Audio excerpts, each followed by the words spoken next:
It may be a fool's errand to predict the future when it comes to North Korea, but it does appear that the leaders of the two Koreas will meet next month, followed by the first-ever North Korea-United States summit meeting in May.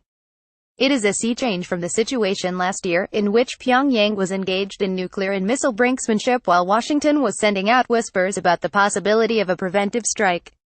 It was the shrewd and determined diplomacy of South Korea's President Moon Jae-in that pushed North Korea and the United States off this collision course. Moon is likely to continue playing a critical role in the coming months, as the Trump administration, with its hollowed-out State Department, will have to rely significantly on Seoul's diplomats. Thus, it seems timely to consider in greater detail how Moon Jae-in is approaching North Korea. Comparing Moon's Berlin speech from July 2017 with Kim Dae-jung's Berlin Declaration from March 2000, in which the Nobel Prize-winning Kim set forth his sunshine policy, reveals the ways in which Moon's basic approach toward North Korea is similar, yet different, from his liberal predecessors. Compare and contrast Moon's Berlin speech and Kim's Berlin Declaration share the same fundamental posture, as both presidents emphasized a continuous flow of peaceful economic exchange. Both Moon and Kim also declared that they would not seek a regime change for North Korea, and in exchange, demanded North Korea desist military provocations, including the development of nuclear weapons and long-range missiles. Moon is likely to continue playing a critical role in the coming months, but there are two significant differences between Moon's Berlin speech and Kim's Berlin Declaration, namely in the threat of force and sanctions and an emphasis on multilateralism. Moon is set to meet North Korean leader Kim Jong-un next month, the first inter-Korean summit in over a decade. Photo, KCNA. Compared to Kim Dae-jung, Moon Jae-in explicitly raised the possibility of continued sanctions and even a military option. Even as he presented largely the same policy direction as the original Sunshine Policy, Moon Jae-in added a preamble, "Therefore, I would like to emphasize that now is the last chance for North Korea to make the right decision. If North Korea does not stop its nuclear provocations, there is no other choice but to further strengthen sanctions and pressure. Peace on the Korean peninsula and North Korea's security will not be guaranteed." Although measured, these words were clearly a shot across the bow to North Korea of the kind that South Korea's previous liberal presidents did not make. Moon Jae-in has backed up this statement with his subsequent actions, showing pragmatic flexibility that covered the ground between a military threat and an olive branch. To be sure, the hawkishness of the original Sunshine Policy always has been underrated. The Kim Dae-jung administration showed no mercy in sinking the North Korean gunboats in the two Yellow Sea skirmishes in 1999 and 2002, while the supposedly tough conservative Lee Myung-bak responded the submarine attack on the rock ship Cheonan in 2010 with more loudspeakers along the demilitarized zone. But Moon Jae-in went a step further by proactively demonstrating South Korea's capability to eliminate the North Korean leadership should hostilities break out. In response to North Korea's long-range missile test in July 2017, Moon responded with his own missile drill jointly with the United States.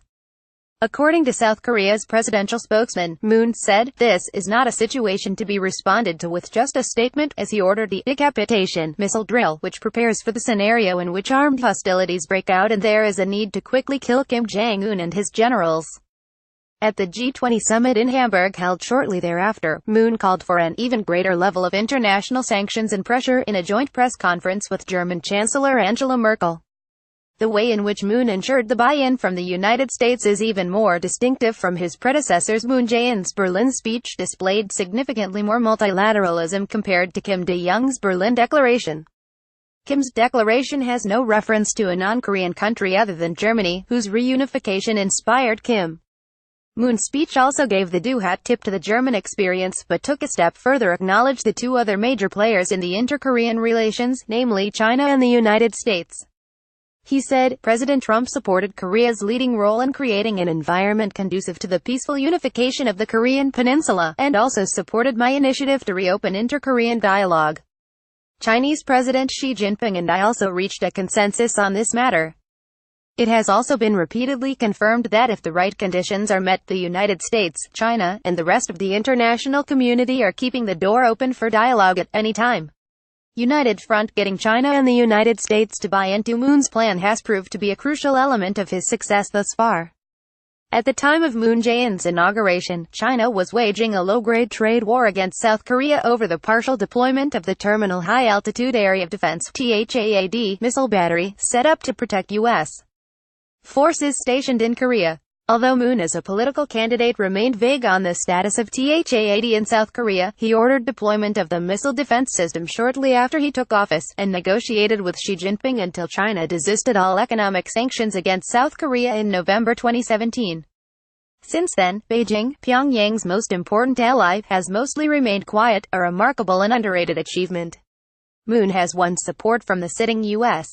president in a way his liberal predecessors could not. Photo, Korea.net. But the way in which Moon ensured the buy-in from the United States is even more distinctive from his predecessors. Moon Jae-in's senior advisors, many of whom were holdovers from the previous liberal presidents, initially counseled that Moon pursue an inter-Korean summit first. Moon prioritized South Korea's relationship with the United States, to a point that he would personally meet with U.S. President Donald Trump 3 times in 2 months. A senior advisor to Moon said he put 3 times more effort into the U.S. compared to North Korea. Although there were widespread concerns that the volatile Trump would throw a wrench into Moon's plans, the two leaders have demonstrated good chemistry each time they met.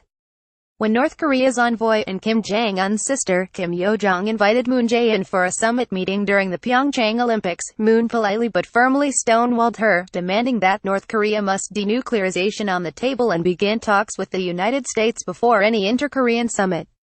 Moon prioritized South Korea's relationship with the United States eventually. That is precisely what North Korea offered to the South Korean envoys visiting Pyongyang last week.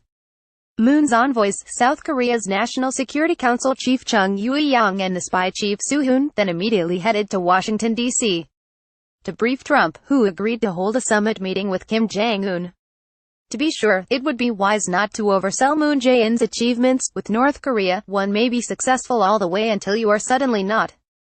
Pyongyang may yet lie again, and Trump is not known for faithfully keeping his words.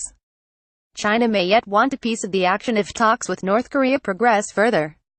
But considering the derisive chuckles that spread across the globe when Moon said in his Berlin speech that South Korea must sit in the driver's seat and lead the Korean Peninsula-related issues, Moon indeed has come quite far.